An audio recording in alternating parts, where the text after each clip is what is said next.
The proclamation didn't arrive like a threat. It arrived like paperwork. A thin blue beam stabbed down through Earth's atmosphere at precisely 12 o'clock Universal Time Coordinated, split into a million subsignals, and hijacked every screen, speaker, implant, and obsolete radio still coughing out static in forgotten places. There was no warning siren, no cinematic build-up. Just an interruption, like the universe clearing its throat. The alien filled the screen, towering, jointed, plated in something that looked grown rather than built. Its many eyes didn't blink. Its voice came out smooth, translated perfectly, utterly bored. By authority of the Galactic Dominion, it said, species designation Sol 3 is hereby reclassified. Cognitive capacity acknowledged. Cultural output noted. Strategic value confirmed. A pause. Just long enough to feel intentional. Status, labor species. Ownership, Dominion Charter. Compliance is mandatory. In living rooms across Earth, people stared. In bars, glasses froze halfway to mouths. In command bunkers, men and women who had spent careers planning for extinction-level events found themselves unprepared for something worse: humiliation. The alien continued, indifferent. Resistance is inefficient. Non-compliance will be corrected. You will be collected. Then the beam cut out. For a full 10 seconds, the planet was silent. Then the screaming started. Not everywhere. Some places were quieter than that. In old military facilities, deep underground, there was no screaming at all, just the soft hum of machines older than most governments, and the sound of men breathing very carefully. Admiral Jonah Creed watched the broadcast alone. He sat in a steel chair bolted to the floor of a bunker that officially did not exist, hands folded, spine straight despite the ache that never left it. His hair was gray, cropped close. His left hand shook faintly, a souvenir from a plasma wound earned in a war that had been classified so hard it might as well have been a myth. Labor species? He murmured. That's new. A younger man beside him, Captain Elias Rourke, one of the few officers Creed still trusted, looked pale. Sir, they didn't even ask. Creed snorted once. Son, when someone's already decided you're cattle, they don't ask permission. Above them, in orbit, the Dominion arrived 3 days later. They came not in a blaze of fire, but in quiet certainty. Massive crescent-shaped vessels slid into position with the casual precision of machines that had done this 1,000 times before. They blocked out stars. They cast shadows over continents. No orbital strikes. No show of force. Just presence. Shuttles descended into designated collection zones, ports, stadiums, open plains. Dominion envoys stepped out, flanked by drones, and began issuing instructions. Calm. Polite. Absolute. Earth's governments collapsed in stages. Some tried diplomacy. Others tried defiance. One particularly brave coalition fired a volley of nuclear missiles at a Dominion ship. The missiles vanished before impact, erased so thoroughly that even the sensors recording them seemed embarrassed. The Dominion didn't retaliate. They simply added a footnote to their logs. Localized aggression detected. Correction pending. The first chains were printed a week later. Lightweight. Efficient. Fitted to human wrists and necks with gentle clicks. The Dominion called them compliance bands. Humans called them what they were. Slavery, it turned out, wasn't loud at first. It was administrative. People were reassigned. Industries. Optimized. Entire populations relocated with bureaucratic efficiency. Humans were very good workers, the Dominion discovered. Adaptable. Creative. Alarmingly resilient. They sang while they worked. Dominion analysts flagged it as a morale stabilization technique and moved on. They never noticed the looks exchanged. The pauses timed just a little too well. The scrap metal that went missing. The power fluctuations that didn't match any known human inefficiency. Because while humanity bent its back, it sharpened its memory. Creed was summoned to what remained of Earth's leadership, an underground chamber filled with exhausted faces and the stink of failure. Generals without armies. presidents without nations. A few still clung to hope. "We can't win," one of them said, voice cracking. "They're centuries ahead of us." Creed didn't raise his voice. He didn't need to. "They're millennia ahead of us," he corrected. "And that's exactly why they're blind." Someone laughed bitterly. "To what? Our nukes? Our ships?" "No," Creed said. "To our mistakes." He stood slowly, joints protesting, and activated a hollow projector. The image that appeared made several people go very still. A ship. Enormous. Asymmetrical. Scarred. "What you're looking at," Creed said, "is the reason I was forced into retirement the first time." The room buzzed with whispers. One woman went pale. "That program was dismantled." Creed's smile was thin. "On paper."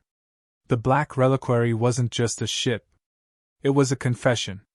Built during humanity's first interstellar conflict, long before anyone was ready to admit what they'd done, it housed weapons humanity had sworn never to use again. Not because they didn't work. Because they worked too well. "We buried it," Creed continued. "Not because it failed, but because we were afraid of what it made us." A general slammed a fist on the table. "You're talking about genocide weapons." "I'm talking about deterrence," Creed shot back. "And about an empire that just declared us property." Silence fell again. Finally, someone asked the question no one wanted answered. "If we use it, what happens after?" Creed met their eyes one by one. "After," he said quietly, "there is no going back. There's only survival, and whatever we become next." In orbit, Dominion overseers began their first large-scale extraction. Millions of humans were herded into transports. Among them were engineers, programmers, soldiers, farmers, and saboteurs. The black reliquary powered up in deep space, far beyond Dominion sensors, its ancient engines groaning like something waking from a bad dream. Creed took the command chair once more, hands steady now. Rourke leaned in. "Sir, orders?" Creed looked at the stars, at the empire that thought it had won without a fight. "We don't announce," he said. "We don't threaten." A pause. "We remind them." Far away, a Dominion cultural world rotated peacefully, unaware that it had just been selected, not for its strategic value, but for its symbolism. The galaxy was about to learn something it had forgotten. Humans don't rage first. They remember. The Dominion had underestimated humans. They always did. At first, it was small things. Factories ran more efficiently than expected. Mining operations exceeded quotas. Humans sang while they labored, old folk songs, military cadences, even nursery rhymes twisted into dark humor. Dominion overseers logged it clinically as adaptive morale behavior. They didn't notice the things humans weren't singing about: the missing parts, the sabotaged machinery, the subtle recalibration of power grids. Humans bent, but they never broke. They learned every pattern, memorized every protocol. Every communication channel became a potential weapon. Every chain was a reminder, not a restraint. Admiral Creed didn't just sit back and watch. He moved like a shadow across the occupied Earth, rallying small cells of former military personnel, engineers, and rogue civilians. They met in hidden basements, abandoned subways, and derelict orbital stations. Every plan was executed in whispers, every sabotage meticulously documented. "We're not fighting their fleet yet," Creed told Rourke one night, voice low over a comm link patched through half a dozen hacked satellites. "We're fighting their assumptions. Every empire has one weakness. Dominion's is arrogance." Rourke frowned. "They've killed entire species without hesitation. How is arrogance enough?" Creed's eyes glinted, sharp as broken glass. "Because arrogance made them predictable. Because it made them forget the one thing they never measured: human patience. Human cunning. Human revenge." The first strike wasn't even against a military target. Dominion analysts were baffled when the communications hub on Karos Prime, cultural capital, media hub, repository of historical records, went offline. In 6 minutes, the planet's oceans began to crystallize, cities froze mid-breath, and every electronic record was corrupted. Dominion sensors reported it as a catastrophic planetary failure, though they suspected nothing. Then the message hit every system. You made this personal. The Dominion laughed at first. A fleet was dispatched. They expected organized resistance, coordinated attacks, a full military response. They got none. 43 seconds. That was all it took. The Battle of Caro's Drift. Dominion dreadnoughts, ships designed to obliterate planets, charged at human corvettes in confidence, expecting obedience or slow attrition. Humans did not obey. Humans did not retreat. One corvette, barely larger than a city block, accelerated to relativistic speeds. Its hull trembled under the strain, lights flickering like it was burning from the inside. Creed had ordered it as a decoy. But it wasn't just a decoy, it carried a singularity warhead, an engine designed not to destroy in parts, but to erase completely. The dreadnought vanished into a fold of space, a gaping hole where a ship had been. Dominion commanders screamed orders that never reached ears. Creed's message was transmitted across every Dominion frequency, live. You declared us property. Property doesn't have laws. Then the humans did something even the Dominion hadn't anticipated. They broadcast every atrocity, every conquest, every lie the Empire had ever propagated, in unaltered, undeniable data streams. Entire systems, some obedient, some neutral, erupted in rebellion. Slaves on distant colonies rose in revolt. Dominion governors vanished. Ships exploded before launch. Command nodes were reduced to static and smoke. And on Earth, enslaved humans smiled. Not openly, not out of happiness, but because finally, the game had turned. Creed's younger officers whispered in awe. Sir, how did we survive their first wave of occupation? Creed's face was a grim mask, etched with age, war, and loss. We hid. We waited. We remembered. Across the galaxy, Dominion analysts scrambled. Their arrogance had convinced them that humans were fragile, obedient, and predictable. They hadn't considered that humans, once cornered, became the apex predator of any battlefield, mental or physical. Rourke finally asked what everyone else wondered, voice taut.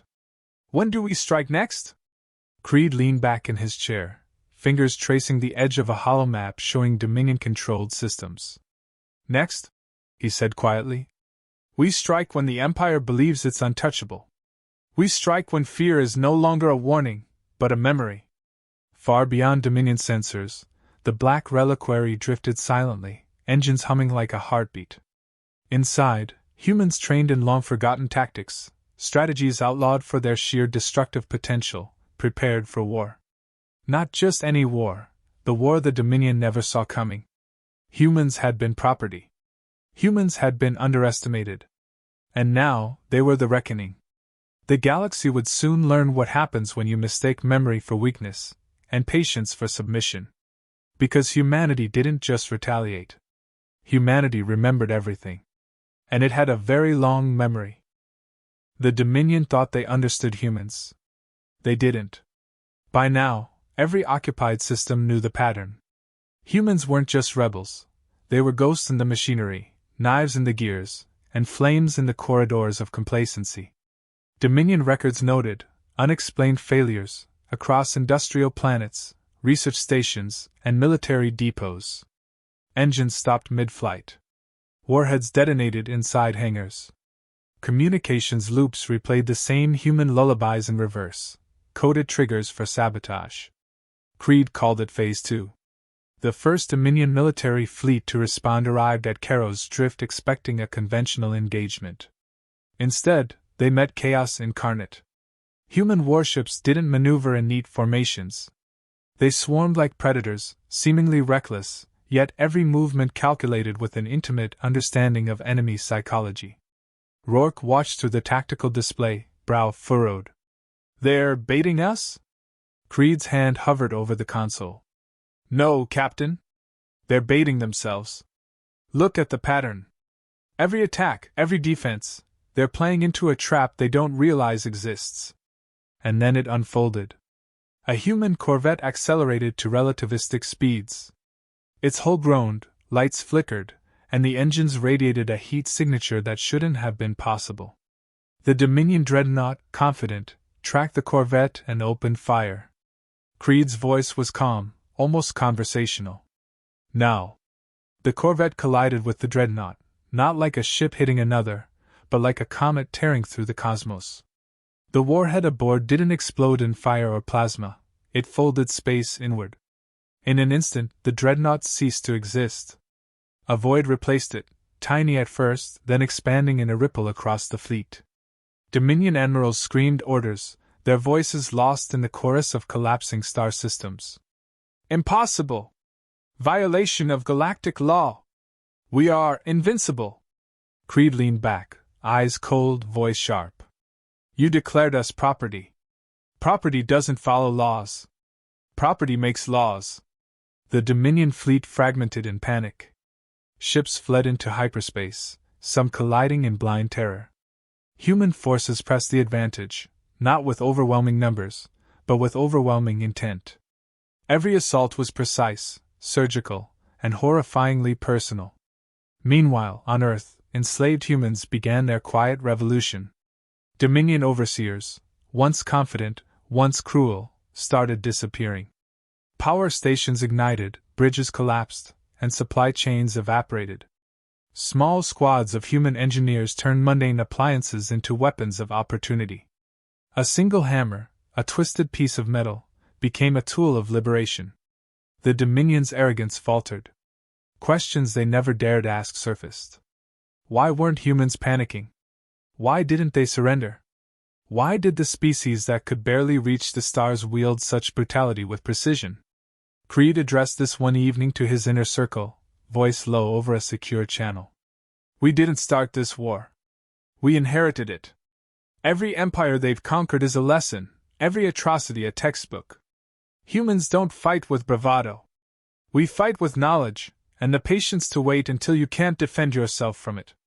Phase 3 came next. It was less about ships, less about weapons, more about an idea, a memory weapon. The archives of every atrocity the Dominion had committed were released in real time to the public of every system. Entire civilizations that had lived under the Dominion's thumb erupted in rebellion, not just from fear, but from righteous fury. And then came the personal touch. The Dominion Emperor, the figurehead, the god in their pantheon, was captured alive. His fleet shattered. His throne whirled in chaos. He was brought into orbit around Earth in a human prison ship, battered and barely functional.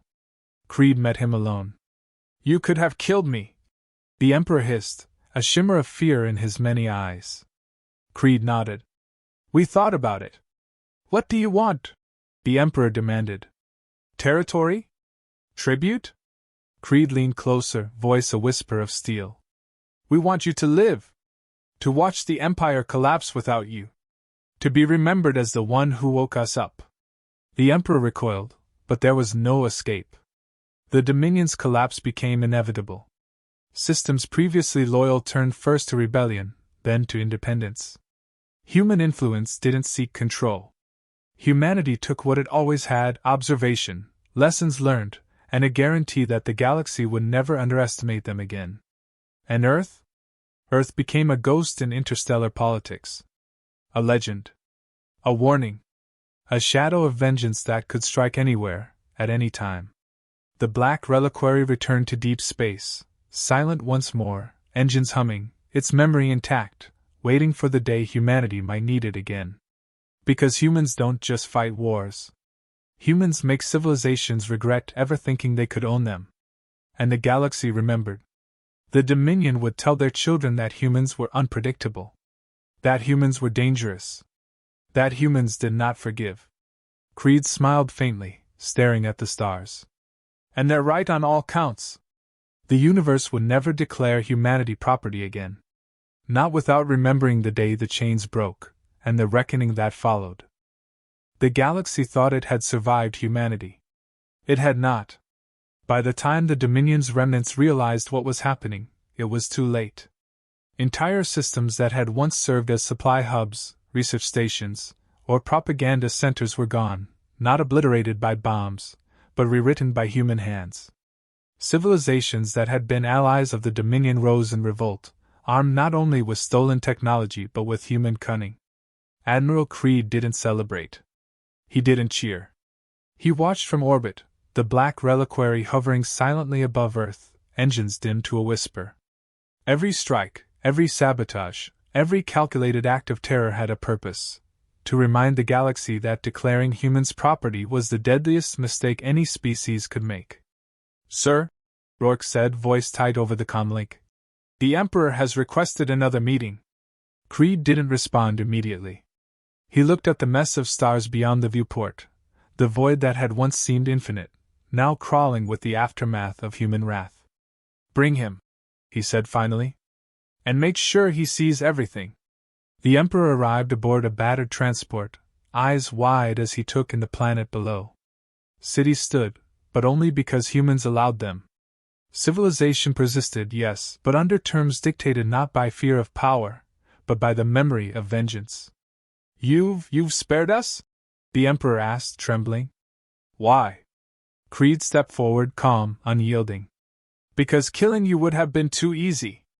Because history remembers not only death, but the cruelty of the hands that wielded it. You will live, and witness the collapse of your empire. You will learn patience the hard way." The Emperor's gaze fell to the holomap showing Dominion systems fracturing in real time. Entire fleets had disintegrated. Worlds rose up. Colonies revolted. Political structures collapsed. The galaxy was unrecognizable, and yet Earth remained untouched. Creed continued, "We didn't want your galaxy. We wanted our dignity. We wanted the memory of chains to be burned into the record so no one forgets the day they underestimated us." Silence followed. Not because the Emperor had no reply, but because there was nothing left to say. Every word, every plea, every prayer for mercy had been answered, just not in the way he imagined. Humans began returning to their lives, their occupations, their fractured nations. Not as conquerors, not as rulers, but as a species that had endured, remembered, and struck with terrifying precision.